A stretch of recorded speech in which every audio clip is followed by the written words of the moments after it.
tó ní gbogbo ayé. Ẹni ńlá tí ń bẹ lórí ìtẹ́ títí láéláéláé.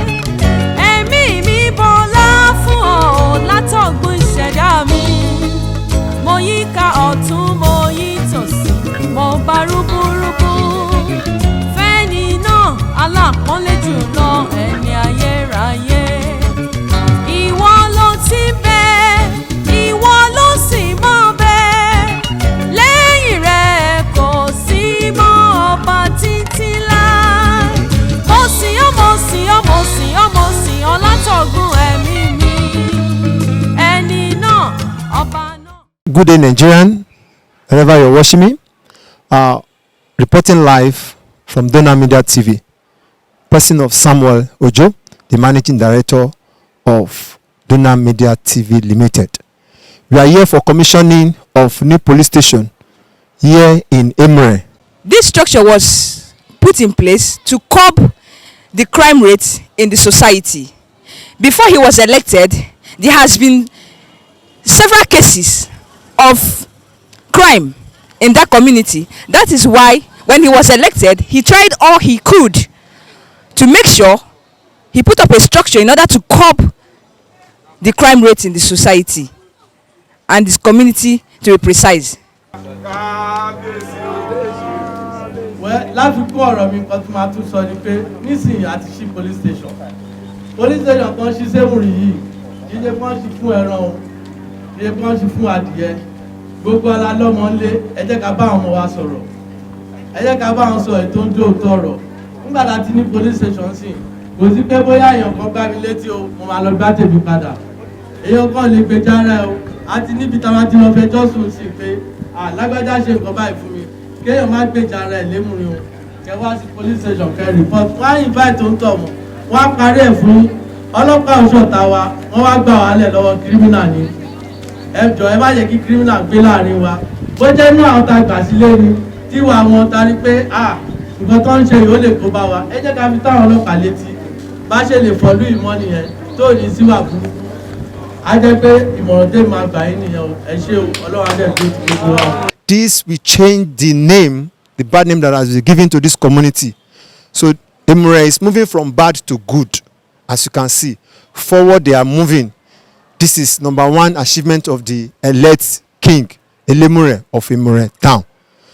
As we continue in the program, I believe you carry you along to watch the event and the police station itself. Thank you very much. Once again, my name remains Samuel Ojo from Dona Media TV Limited. Thank you. Lẹ́nu ìgbà tó ń bẹ̀rẹ̀ sí ní ṣàṣemáṣe tọ́lọ́mbà dẹ̀ ti bá a kápá wọn lẹ́yìn tí gbogbo aráàlú tá ti fẹ́nu kò tá ti kọ́ police station sí mo rò pé kò ní sí wàhálà pé ọmọ kan yọ̀bọ̀n bí ọmọ mú èèyàn kan bí èèyàn kan gba machine gbogbo yẹn ti dópin. Kí gẹ́gẹ́ bí police station tá a rí yìí pé jẹ́ àkọ́kọ́ irú ẹ̀ ní ìlú yìí, so kí ni nǹkan tẹ́ expect pé police station máa ṣe fún ìdàgbàsókè ìlú yìí? Gbogbo nǹkan ló máa mú wá nísìnyí àwọn tó ń bìlú pé ìlú yìí pé kò sí peace nísìnyí wọ́n á ti rí pé there is enough security ọlọ́pàá ti wà àmọ́ aráwọn èèyàn tó máa dá school lẹ̀ àmọ́ aráwọn èèyàn tó máa dá iléeṣẹ́ lẹ̀ àmọ́ aráwọn èèyàn tó máa dá just small business bí iléeṣẹ́ búrẹ́dì bóyá àwọn tó ń ṣọṣẹ́ oríṣiríṣi different kind of businesses ló máa growth lémùrìn. Àtọmọdé àtàgbà ló ń sọ̀rọ̀ yín dáadáa. Kí ni àmọ̀ràn tẹ́lẹ̀ gba àwọn aráàlú láti fi sowọ́pọ̀ fún ìdàgbàsókè ìlú ibẹ̀ ṣe ń ṣiṣẹ́ lọ? nǹkan tó fi ń sọ̀rọ̀ dáadáa yẹn torí pé mo pè wọ́n mi ríra mi pé kábíyèsí mo ríra mi pé wọ́n rán mi iṣẹ́ ni mo dẹ̀ ń deliver nǹkan tán ní ṣùgbọ́n àmọ̀ràn tí máa bẹ̀ wọ́n ni pé ká túbọ̀ ní sùúrù gbogbo nǹkan tíjọba àti ṣe abẹ́ ìjọba túbọ̀ ṣe gbogbo ẹ̀ gbogbo àtẹ́ wa lọ́rùn gbogbo àpé ọlọ́run àbá àdẹ̀bà fàṣẹ sí so gbogbo àwọn ọmọ kékeré because the only advice máa fún wọn ni pé kó jẹ́ pé àwọn tó ń lọ school kan tẹra mọ́ ẹ̀kọ́ wọn because ẹ̀kọ́ lèèyàn fi ń dàgbàsókè ẹ̀kọ́ nílùú fi ń dàgbàsókè because tá a bá láwọn tó ń kàwé sí tó ń ṣiṣẹ́ níbi tó dá nílé iṣẹ́ lógùn state wọ́n á mọ̀ pé àwọn máa mú kan wá bójú àwọn tó máa join ọlọ́pàá ni bójú àwọn tó máa join àmì ni ẹ̀kọ́ náà máa fi dàgbàsókè ìmọ̀ràn mi ni fún wọn gbogbo nǹkan tó ní kálukú bá ń ṣe nílùú yìí kó tẹra mọ́ kó dẹ̀ ṣe pẹ̀lú tọkàntọkàn. Thank God for the success of today's program. What a wonderful and colorful ceremony that we had today. the commissioning of the police station is very good today. In fact, we're very happy to witness this occasion today. All thanks to Almighty God for starting from the beginning to the end. Everything went well, no disaster, no problem, no casualty. And want to say thank you to the Prince Adesegun, the Prince, the King-elect Adesegun Bolaji, the Elemure elect of Imureland. He has done great job. In fact, from his to the speech of the area commander and the representative of police of Ogun State. As we can hear from them, they have said a lot about the insecurity challenge in the community, and ever since the presence of the king and his effort in this community, he has brought a lot of change to this community. Now, with the promise being made by the area commander today, he said they are bringing a lot of security to this community, and they are coming with full force to contain the insecurity challenge in this community.